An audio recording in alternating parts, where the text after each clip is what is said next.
Welcome to the tour of my 451 square foot apartment in the Printers Row neighborhood of Chicago. Hi Apartment Therapy, my name is Erinne Brown.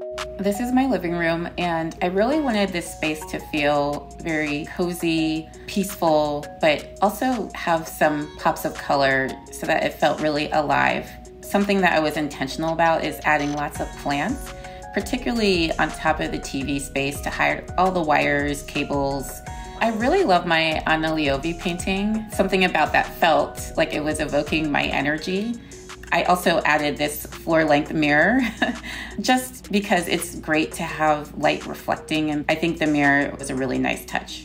This armchair gets so many compliments that I already have a couple of friends that have said that once I'm ready to get rid of the armchair, they will happily take it off my hands, but I don't see that happening. I feel like the armchair has to work wherever I go.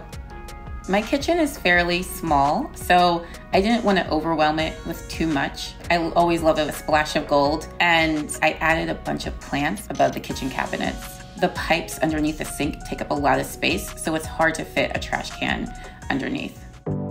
My bedroom is my favorite place. I really wanted to have elements that created calm. Something that I have next to my bed is a shelf that has crystals that I like to meditate with. I have a plant on my nightstand. It has the green, pink, and orange colors that you see a lot throughout my apartment. I like the planters that I have on the wall as well because, again, it brings in more of the natural elements, and being surrounded by that just makes me feel very zen and creates a vibe that I love. Setting up my home office was a bit of a challenge. It was intentional for me to set my office up there because the light is very energizing, but it can also be incredibly bright and hard to see my face when I'm on Zoom calls. When I have the shades drawn, it's still incredibly bright. So I added this room divider to add a little bit more of a barrier, and with it, I get the perfect amount of light during the day.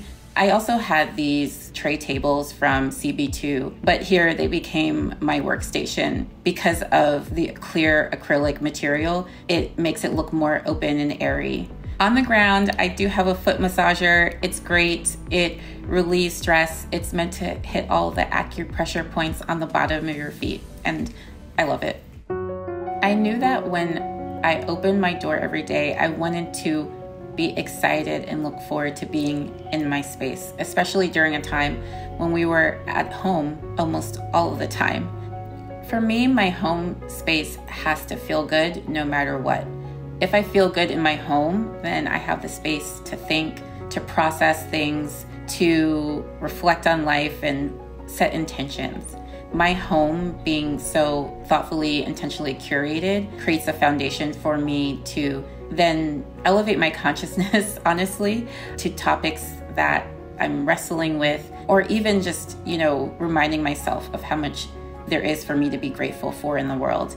I would say over the past 2 years, really being intentional about my space has helped me feel more resilient and claim this space where I can really be in my practice of rest, of gratitude, of intentionality, and so that when I leave this space, I am bringing the best version of myself out into the world.